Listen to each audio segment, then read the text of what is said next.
Most people would have kept walking when the auctioneer pointed to the last parcel on the county steps. The sun in Whitfield County had been beating down since 6 that morning, turning the courthouse concrete into a skillet, and the crowd had already thinned to a handful of speculators in sweat-stained hats, a few bored lawyers, and Harlan Vance, who owned 300 acres of dairy pasture and liked to remind everyone at the diner that he owned them.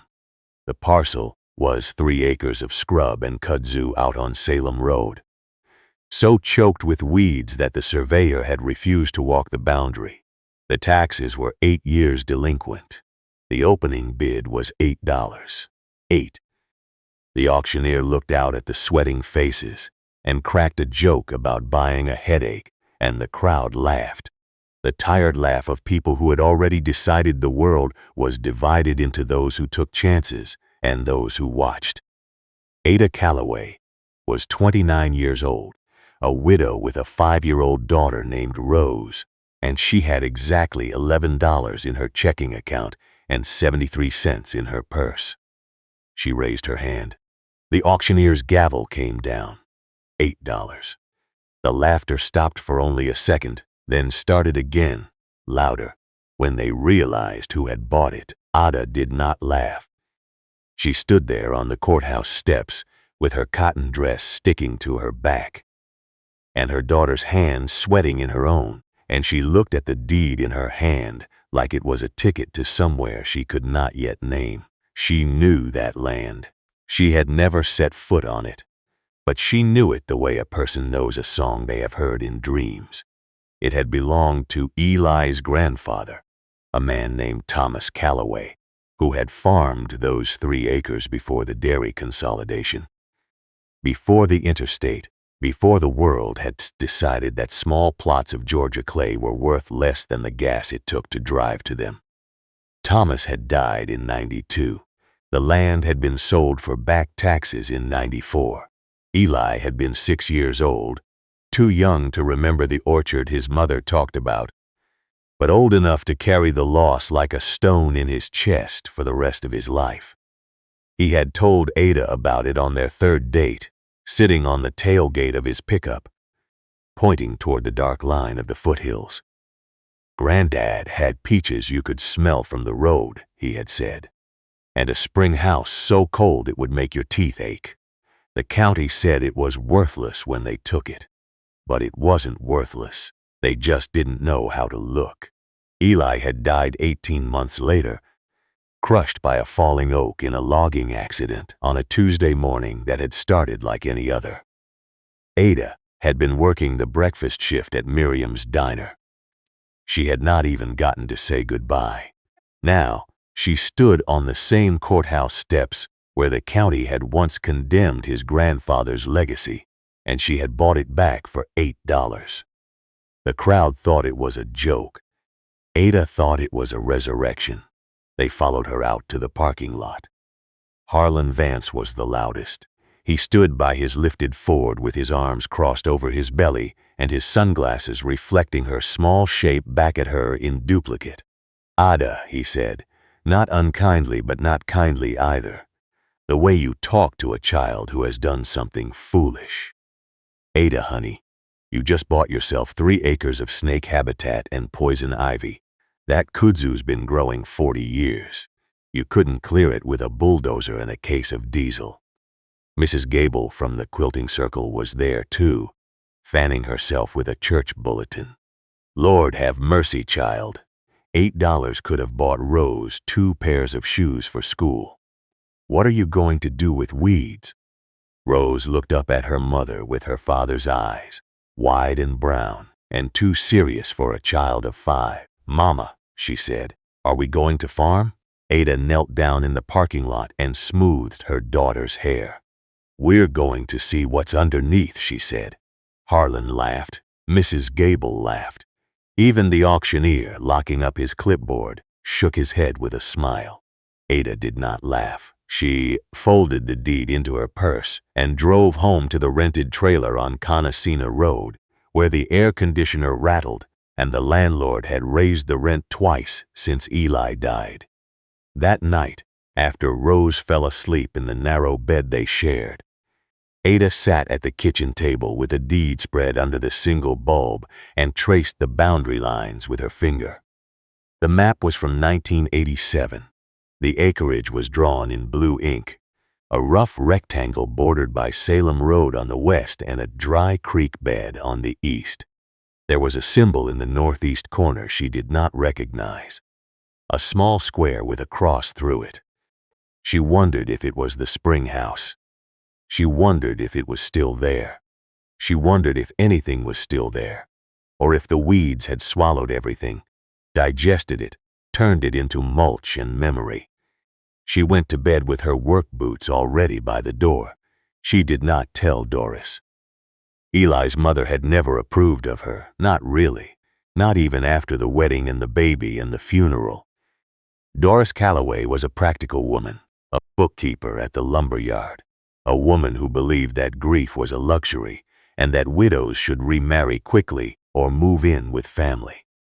When Ada called her the next morning, standing in the break room at the diner with the smell of bacon grease clinging to her apron, Doris's voice came through the phone like a door closing. "You did what?" Ada explained about the auction. She explained about Eli's stories. She explained about the $8. The silence on the other end was worse than shouting. "Ada," Doris said finally, "Ellie is gone. Buying his granddad's weeds isn't going to bring him back. You have a child to feed. You have rent. You cannot eat nostalgia." Ada looked out the break room window at the parking lot, at the heat shimmering off the asphalt, at the mountains rising blue and indifferent in the distance. "It's not nostalgia, Doris," she said. "It's soil." Doris hung up. Ada went back to work. Miriam, who had been pretending to wipe the counter but had heard every word, poured her a cup of coffee and pushed it across the formica without a word. Miriam was 63, black, widowed herself 30 years ago, and she had raised 2 sons on diner wages and a garden plot no bigger than a grave. She looked at Ada with eyes that had seen resurrection before. "Soil don't lie," Miriam said. "People do. You go on out there, baby, but take a shovel and some gloves, and watch for copperheads." Ada had Tuesday off. She dropped Rose at Doris's house despite the tension, despite the look on her mother-in-law's face that said, "I told you so," before any words were spoken. She drove the 12 miles to Salem Road with her father's old toolbox in the trunk, a pair of leather gloves she had found in Eli's closet, and a jug of water she had frozen overnight so it would stay cold until noon. The field announced itself before she saw it. The Kudzu had climbed the road sign. The mailbox was a green pillar, swallowed whole. The gate, what was left of it, was a rusted twist of wire and cedar post leaning like a drunk against a wall of bramble. Ada stood at the property line for a long time, her hand on the gate, listening. The cicadas were screaming, a crow called from somewhere deep in the green, the air smelled of honeysuckle and rot, the particular sweet stink of vegetation that has grown too long unchecked, layer upon layer of dead leaf and new vine, a compost of neglect. She pushed the gate. It fell off its hinges and disappeared into the undergrowth. She stepped onto her land. The weeds were taller than she was.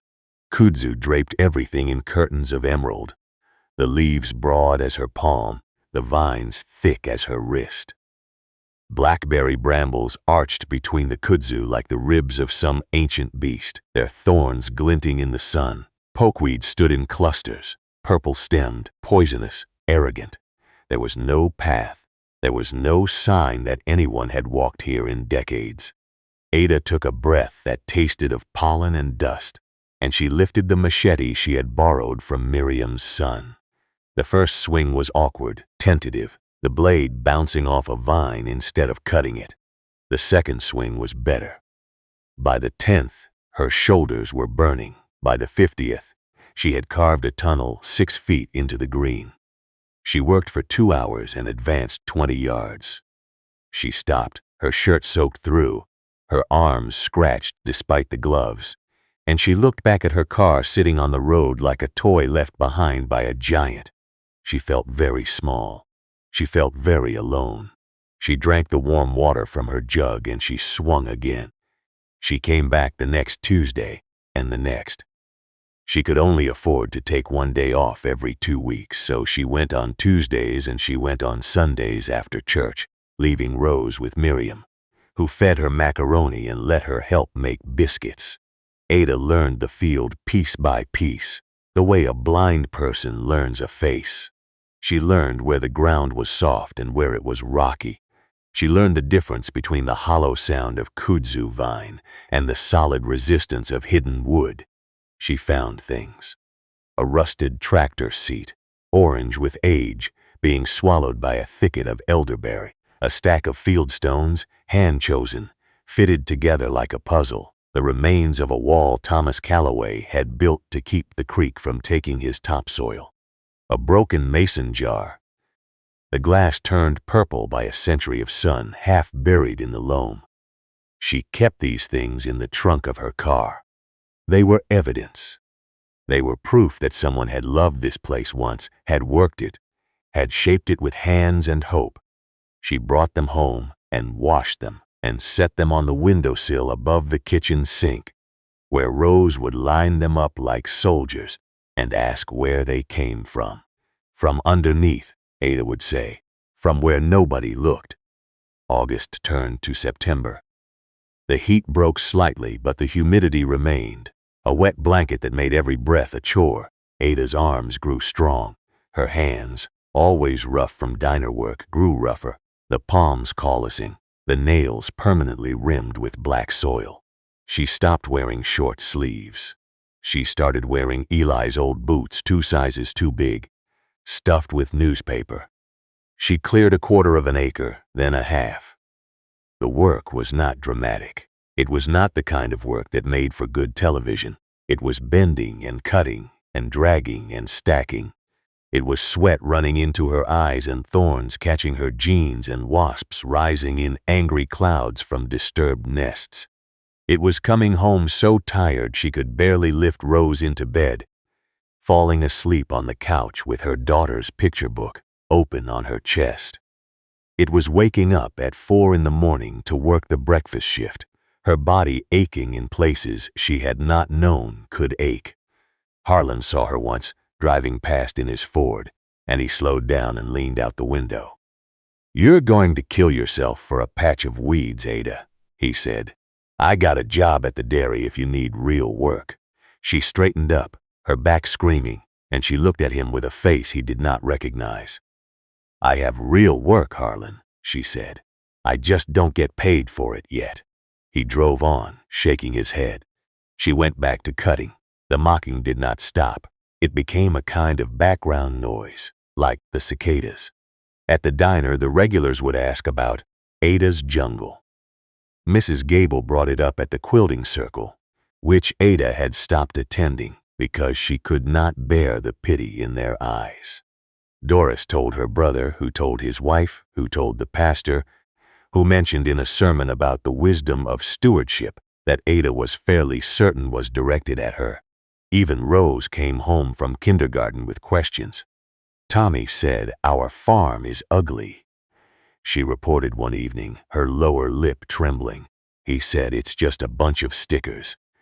Ada sat her daughter on the counter and looked her in the eyes. "Rose," she said, "do you remember when we planted those sunflower seeds in the yogurt cup? And for days nothing happened. And then one morning, there was a little green hook pushing through the dirt." Rose nodded. "The dirt looked empty," Ada said. "But it wasn't. It was just waiting. Our farm is waiting too." Rose thought about this. "Is Daddy waiting there?" The question hit Ada like a stone. She swallowed. "Parts of him are," she said. "The parts that loved it first." October came.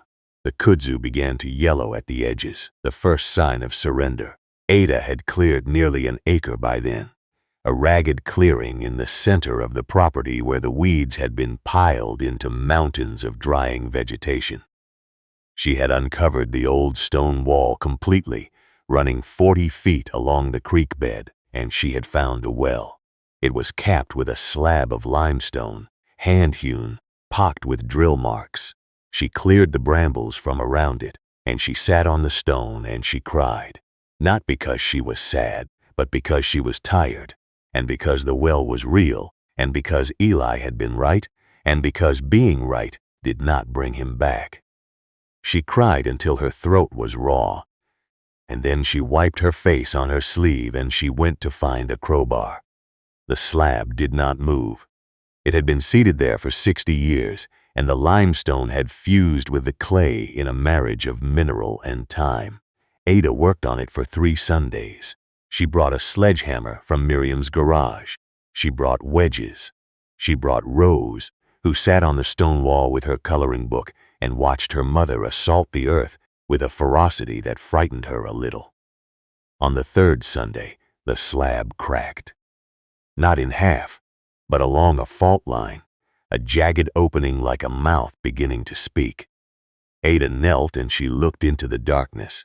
She smelled something she had not expected. Not the damp rot of a dead well, not the stagnant breath of standing water. She smelled cold, she smelled stone and water, and something else, something green and ancient, the smell of a cave in the mountains, the smell of secrets kept too long. She reached her hand into the crack. The air inside was 20 degrees cooler than the October afternoon. She pressed her ear to the stone. She heard water, not dripping, running, a stream moving somewhere in the dark below her feet. She did not tell anyone, not because she was secretive, but because she did not have the words yet. She covered the crack with a tarp to keep the leaves out, and she went home and she sat at the kitchen table, and she drew a map of what she had found. The well was not a well. It was the entrance to a spring house, built by Ada Calloway in the 30s, fed by an underground aquifer that came down from the Appalachian foothills. Eli had said the spring never ran dry, not even in the drought years of the 50s. The county had called the land worthless because they had looked at the surface and seen weeds. They had not looked underneath. Ada started digging around the spring house entrance, not to open it fully, but to understand it. She needed to know if the structure was sound, if the water was clean, if the field could be saved. She borrowed books from the county extension office. She read about soil composition and aquifer recharge rates and the history of spring-fed agriculture in North Georgia. She learned that before the interstate, before the dairy farms, this corner of the county had been famous for its peaches and its spring water, shipped by rail to Atlanta and Chattanooga. She learned that the kudzu had been planted by the government in the 40s to stop erosion, and that it had done its job too well, swallowing the very fields it was meant to protect. She learned that, underneath kudzu, if the soil was right and the shade was deep, certain things could grow that did not grow in open pasture. Things that needed darkness, things that needed patience, things that were worth more than dairy cows. The first frost came in November. Ada had cleared a full acre by then, and the shape of the land was beginning to emerge. She could see the roll of the hills, the way the field sloped gently toward the creek, the way the northeast corner stayed shaded until noon because of the oak stand on the neighbor's property. She could see where Ada Calloway had terraced the slope. Long ago, the earthwork still visible now that the weeds were gone, she found. The peach trees on the Sunday before Thanksgiving. She had been cutting a dense thicket of privet and honeysuckle, hacking and pulling, when the machete struck something that did not sound like wood. It sounded like bone. She stopped, she knelt, she pulled the vines away by hand, her heart hammering, and she saw it. Not a bone, a trunk, a tree trunk, gray and furrowed, no wider than her thigh, but alive. She scraped the moss away with her fingernails, and beneath it the bark was smooth, the color of cinnamon. She looked up. The trunk rose 6 feet and then disappeared into a cage of kudzu, but she could see the architecture of it, the branching pattern, the suggestion of limbs. She walked 10 feet and found another, then another. 5 trees in a row, planted on the terrace, spaced exactly 15 feet apart. A peach orchard, Eli's peaches. She stood in the cold November air with her breath clouding, and she pressed her forehead against the bark of the nearest tree, and she whispered something that was part prayer and part apology. She did not clear the peach trees that winter. She was afraid. She was afraid that removing the kudzu that had protected them for so long would expose them to a frost they could not survive. She was afraid that the roots were too damaged, the graft too compromised, that she would uncover them only to watch them die. She spent the winter working around them, clearing the rest of the field, hauling the dead kudzu to piles that she would burn in the spring. She worked on weekends when she could get Rose to Doris, and sometimes she brought Rose with her, bundling her in Eli's old coats, letting her play in the stone wall while Ada dragged brush. The winter was mild. The spring house stayed open under its tarp, the cold air rising from the crack like breath. Ada would sit beside it during her lunch breaks, eating cold biscuits, and she would talk to Eli, not out loud, in her head. She told him about the trees. She told him about the well. She told him about the way the soil looked in the northeast corner, where the ground stayed soft and black even in January, when everything else was hard and brown. She told him she was afraid she was not strong enough. She told him she was afraid she was strong enough, and that the strength would cost her everything else. She told him she missed his hands. She told him Rose had started reading. She told him the $8 had been the best money she had ever spent, and the worst because now she knew what she had lost and what she might yet find. February brought a cold snap that killed the azaleas, but the peach trees survived under their blanket of dead vine. Ada hired a man from the extension office to test the spring water. His name was Dr. Paul Hendricks, a retired soil scientist from the University of Georgia who did consulting for small farms. He was 70 years old, with hands that shook when he held his sample bottles and eyes that did not miss anything. He walked the field with Ada on a Thursday in March, the redbuds just beginning to show pink, the field a mess of mud and dead stalks and promise. He looked at the stone wall. He looked at the terraces. He looked at the peach trees. He said nothing for a long time. Then he knelt in the northeast corner, where the ground was softest, and he dug his hands into the soil and brought up a handful of black earth and smelled it. "This is loam," he said. "Real loam, not the clay you get on the dairy farms. This is old riverbed soil, washed down from the mountains. You could grow anything here." He looked at the spring house. He looked at the peach trees. He looked at Ada with her torn coat and her cracked boots and her hands that looked 10 years older than her face. "Mrs. Calloway," he said, "do you know what you have here?" Ada looked at the field, at the green shoots of grass beginning to push through the mud, at the peach trees with their buds just beginning to swell, at the limestone cap with its secret breath of cold air. "I have a mess," she said. Dr. Hendricks smiled. It was a small smile, but it was real. "You have a mess," he agreed. "But underneath the mess you have a gold mine." He did not mean literal gold. He meant the soil. He meant the water. He meant the peach trees, which he identified as a rare heirloom variety called the Georgia Belle, a cultivar from the 1920s that was thought to be extinct, bred for flavor rather than shipping durability, the kind of peach that dripped down your chin when you bit into it and smelled like honey and roses. He meant the spring, which tested clean and cold, with a flow rate of 12 gallons per minute, enough to irrigate 5 acres and still have water left for a house. He meant the location, close enough to the interstate for farmers market access, far enough out for the agritourism crowd that was beginning to trickle up from Atlanta. He meant the potential, but Ada was not thinking about potential. She was thinking about the peach trees. She was thinking about Eli's grandfather, planting them by hand, choosing the bell because it tasted like summer, because it was worth more than the hard varieties that could survive a boxcar. She was thinking about Eli, 6 years old, running between these same trees with juice on his face before the county took them away. She was thinking about the fact that the trees had survived.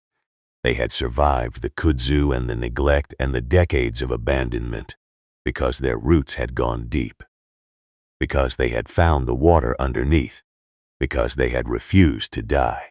She told no one about Dr. Hendricks' report. She did not want Harlan Vance knowing that her weeds had value.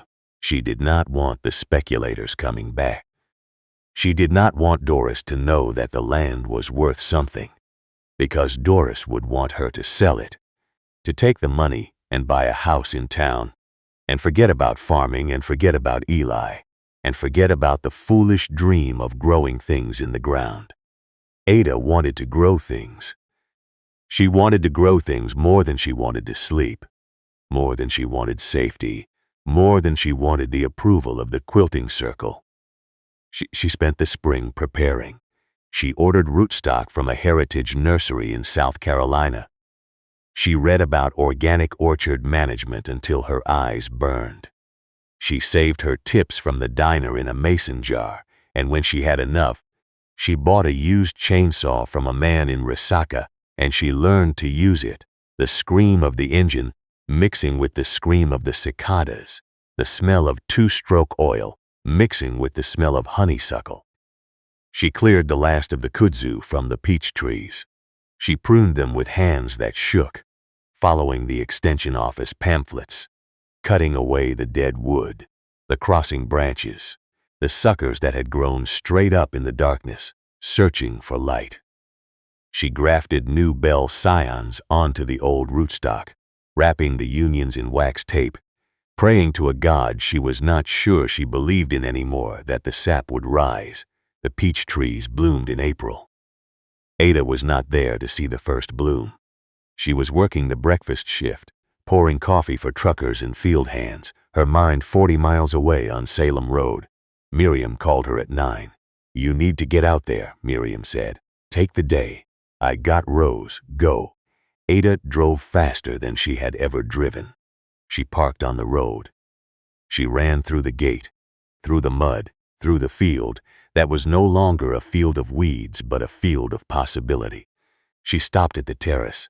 The peach trees were covered in blossoms, not just blossoms, clouds, pink and white and so thick they looked like snow had fallen and decided to stay. The smell hit her from 20 feet away. That particular honeyed sweetness of peach bloom that she had read about but never experienced, the smell of 1,000 summers compressed into 5 trees and one morning. She walked among them. The bees were already there, drunk on pollen, their legs fat and yellow. The petals fell on her shoulders like confetti. She stood under the canopy of blossoms, and she looked up at the blue Georgia sky, and she laughed. She laughed the way she had not laughed since before Eli died, a laugh that came from her stomach and broke in her throat and turned into a sob and then back into a laugh. She laughed until her ribs hurt, until the tears ran down her face and into the soil, until a mockingbird in the oak stand took up the sound and mocked her joy with his own. Harlan Vance saw the bloom from the road. He did not stop. He did not need to. He could see the pink from 200 yards away, a banner of color where there had been only green. He drove past without slowing, but he looked. He looked longer than he had intended. Mrs. Gable drove past the next day on her way to visit her sister in Tunnel Hill, and she pulled over and she stared. She called the quilting circle that night. "They are real peaches," she said, "real peach trees. In the middle of all that mess, in bloom like something out of a picture book." The circle was quiet. Then someone said, "Well, I'll be," but the peaches were not the discovery. They were the promise. The real discovery came in May, on a Saturday so hot that the air shimmered above the stone wall. Ada had been working the northeast corner, the soft corner, the corner where the ground stayed black and cool. She had been turning the soil by hand, preparing a bed for the heritage tomatoes. She had started from seed on her windowsill. She was on her knees, her hands in the dirt, when her fingers found something that was not a root. It was smooth, it was firm. It was the shape of a man's finger, but thicker, twisted, pale where the soil had not touched it. She pulled gently. It resisted. She dug around it with her trowel, careful, the way she had learned to be careful, and she exposed it, a root, but not a tree root. A tuber. She knew it immediately, though she had never seen one in the wild. She had seen pictures in Eli's books, the ones he had kept on the shelf above their bed, the ones about foraging and wild medicine. She had heard him talk about it, the way his voice changed when he spoke of it, the reverence, the caution. She brushed the soil away and she held it in her hand, and she knew. American ginseng, Panax quinquefolius. Wild. Old. The root was forked, the way the old ones grew, the way the ones that had been in the ground for 20, 30, 40 years grew, splitting into the shape of a man, the shape of a promise. She dug wider. She found another and another. They were not planted in rows. They were not cultivated. They were wild, scattered through the black loam like treasure buried by a careless pirate, growing in the shade of the oak stand, in the cool damp of the spring's influence, hidden for decades under the kudzu and the pokeweed and the laughter of people who did not know how to look. She sat, back on her heels. She looked at the root in her hand. She looked at the field. She looked at the peach trees with their fruit just beginning to set, small and green and hard as marbles. She understood. Thomas Calloway had not just planted peaches. He had known about the ginseng. He had protected it, maybe, or he had simply left the northeast corner wild, the way his grandfather had, the way people did when they understood that some things could not be farmed, only stewarded. The ginseng had grown there for generations, fed by the spring, shaded by the trees, protected by the very weeds that everyone had mocked. The kudzu had kept the sun off. The brambles had kept the poachers out. The neglect had been a shield, and now Ada held in her hand a root that was worth, on the current market, $2,000 a pound dried. She had found 3 in a space no bigger than a bathtub. She walked the northeast corner, her heart hammering, and she saw them everywhere. The distinctive trifoliate leaves, the red berries in fall, the roots waiting. She did a rough estimate. 50 pounds, maybe more, $100,000, growing in the dirt, underneath the weeds, underneath the mockery, underneath the $8 price tag. She did not harvest them, not that day, not that month. She covered the bed she had disturbed and she marked it with a stone from the wall. And she went home and she sat in the dark of the trailer while Rose slept, and she thought about what to do. She could sell the roots. She could pay off every debt she had. She could buy a house. She could send Rose to college. She could quit the diner and never smell bacon grease again. She could be safe. She could be the person Doris wanted her to be, the practical widow who took her luck and ran. But she looked at the mason jar on her windowsill, the purple glass, the broken things she had pulled from the soil. She looked at the map on her kitchen table, the blue lines, the symbol in the northeast corner. She thought about Eli, 6 years old, running between the peach trees. She thought about Thomas Calloway, building the spring house with his hands, choosing the bell because it was beautiful, because it was worth the risk. She thought about the ginseng, growing in the dark, patient, waiting for someone who understood that value was not always visible, that some things had to be protected before they could be harvested, that the land gave its secrets only to those who stayed long enough to earn them. She made her decision in June. She told Dr. Hendricks first. He drove out to the field on a Tuesday, and she showed him the corner, and he knelt in the soil and he held the roots, and he wept. He did not weep because of the money. He wept because he had spent his career looking for wild ginseng stands in North Georgia, and they were gone, poached out, developed over, erased by the same forces that had called this land worthless. He wept because he was looking at a remnant, a survivor, a piece of the old world that had been saved by accident and neglect, and a woman who did not know when to quit. "You could sell this," he said. "You should sell this. The university would pay. The pharmaceutical companies would pay. You'd never have to work again." Ada nodded. "I know," she said, "but I'm not going to sell it. I'm going to steward it. I'm going to build a sanctuary. I'm going to grow the peaches, and I'm going to protect the ginseng, and I'm going to show my daughter that the things people throw away are sometimes the things that matter most." Dr. Hendricks looked at her for a long time. Then he reached into his pocket and he handed her a card. "When you're ready," he said, "I know people who will help. Heritage farmers, seed savers. People who understand," she told Miriam next.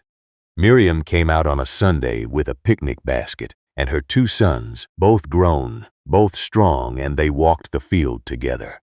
Miriam stood under the peach trees and she looked at the ginseng corner and she looked at the spring house and she took Ada's face in her hands and she said, "Baby, you did it. You brought it back." Ada shook her head. "It brought itself back," she said. "I just cleared the weeds." Miriam smiled. "That's all any of us can do, Ada. Clear the weeds and let the good things grow," she told Rose last. She sat her daughter down on the stone wall, the one Thomas Calloway had built, the one that had survived the Kudzu and the flood and the decades of forgetting. She told her about the peach trees, about how they were the same trees her great-great-grandfather had planted, the same trees her daddy had run between when he was a little boy. She told her about the spring, about the cold water running underneath, about how it had never stopped even when everyone thought the land was dead. She told her about the ginseng, about the roots that grew in the dark, about how they were worth money, but they were worth more than money. Because they were a gift, because they were a responsibility, because they had been waiting for someone in their family to remember them. Rose listened with her father's eyes, wide and serious. "Are we rich, Mama?" she asked. Ada laughed. "We're something better than rich," she said. "We're home." The news spread the way. News spreads in small towns, not through announcements but through glances, through silences at the diner, through trucks slowing down on Salem Road to look at the field that was no longer a jungle. Harlan Vance came on a Thursday in July. He drove his Ford through the gate, which Ada had repaired, and he parked by the stone wall and he got out and he stood there in his clean boots and his pressed shirt, looking at the peach trees with their fruit, heavy and blushing, looking at the neat rows of heritage tomatoes and peppers and beans that Ada had planted in the cleared ground, looking at the sign that Ada had painted by hand and nailed to the fence post. Calloway Hollow. Heirloom peaches. Wild stewardship. By appointment, he waited until Ada came down from the terrace, wiping her hands on her apron, her daughter trailing behind her with a basket of early peaches. "Ada," Harlan said. His voice was different now, smaller. "I owe you an apology. I laughed at you. We all laughed at you. And you were right." Ada looked at him. She looked at the field behind him, at the green abundance where there had been only weeds, at the life that had risen up to meet her stubbornness. "I wasn't right, Harlan," she said. "I was just too stubborn to be wrong. There's a difference." She reached into Rose's basket and she handed him a peach. It was warm from the sun, soft as a heartbeat, the skin fuzzed and golden. "Take it," she said. "On the house. First one's free." Harlan took the peach. He held it like it was fragile. He bit into it and the juice ran down his chin and he did not wipe it away. He stood there in his clean boots, with peach juice on his face, and he cried a little, or maybe it was just the sun in his eyes, and he nodded. He got back in his truck and he drove away, and Ada watched him go, and she felt no triumph, only a deep, quiet sadness for all the things people threw away before they understood what they were worth. Doris came in August. She called first, which was unusual, and she asked if she could visit, which was more unusual. Ada said yes. She said yes because she was tired of anger, because she had learned that the land did not hold grudges and neither should she, because Rose deserved a grandmother, even if that grandmother had once called her mother a fool. Doris drove her Buick through the gate on a Saturday morning, and Ada met her by the spring house. She had opened the limestone cap fully by then, with help from Dr. Hendricks and a mason from Dalton, and the spring house was clean and sound, the water running through its channels like a song, the air inside cool as November. Doris stood in the doorway of the spring house, and she looked at the water, and she looked at the peach trees, and she looked at the ginseng corner, which Ada had fenced with hand-split cedar and marked with a small brass plaque. Thomas Calloway Spring, established 1932. Protected in perpetuity. Doris touched the plaque with her fingers. He was a hard man, she said quietly. My father, but he loved this place. He used to say the water was the real crop. Everything else was just decoration. Ada stood beside her, close enough to smell the lavender sachet Doris kept in her purse, close enough to see the lines around her eyes that had not been there when Eli was alive. I'm sorry I hung up on you, Doris said. I was scared. I thought you were chasing ghosts. I didn't understand you were chasing Grace. Ada took her mother-in-law's hand. It was thin, bird-boned, the skin soft as paper. I was chasing both, Ada said, and I found them. Underneath. By September, Calloway Hollow had a waiting list. Not a long one. Not the kind of waiting list that makes the news, but a steady stream of people from Atlanta and Chattanooga, and as far away as Nashville, people who had read about the heirloom peaches in a heritage food magazine, people who had heard about the wild ginseng sanctuary from Dr. Hendricks' lectures at the university, people who wanted to stand in a field in North Georgia and taste a peach that had not been bred for shelf life, that had been bred for joy. Ada sold the peaches at the farm stand she built from the old field stones. She sold them for $5 a pound, which was expensive, but people paid it because they could taste the difference, because the juice was too rich for napkins, because the smell alone was worth the drive. She did not sell the ginseng. She showed it. On guided tours she led herself, walking the shaded corner with groups of students and foragers and old farmers pointing out the leaves, the berries, the roots that stayed in the ground where they belonged. She explained that wild ginseng could not be farmed, only protected. She explained that the kudzu, which everyone hated, had saved this stand from poachers for 40 years. She explained that the weeds had been a shield, that the neglect had been a gift, that the county's idea of worthless had been the land's idea of sanctuary. She explained that she had bought the field for $8 and that the real price had been the work, the waiting, the willingness to look underneath. Rose started first grade that fall. She wore new shoes, bought with peach money, and she carried her lunch in a mason jar tote that Ada had sewn from Eli's old shirts. She told her classmates that her mom was a farmer, and when Tommy said her farm was ugly, she said, "You should see it in spring. You should smell the peaches. You should look underneath." She said it with her father's confidence, her mother's stubbornness, and something else, something that had grown in the field alongside the fruit and the roots, something that had been there all along, waiting for the weeds to clear. She said it, and Tommy had no answer, because he was 6 years old, and he had not yet learned that the best things are often hidden, that the world is full of $8 fields, waiting for someone brave enough to buy them, stubborn enough to clear them, and patient enough to let the good things grow. Ada still worked at the diner 2 mornings a week, because Miriam needed her, And because she liked the rhythm of it, the coffee cups and the regulars and the way the dawn looked coming through the front windows. But she spent most of her time at Calloway Hollow, pruning, planting, protecting, walking the terraces with her daughter, showing her where the well was, where the wall was, where the ginseng grew.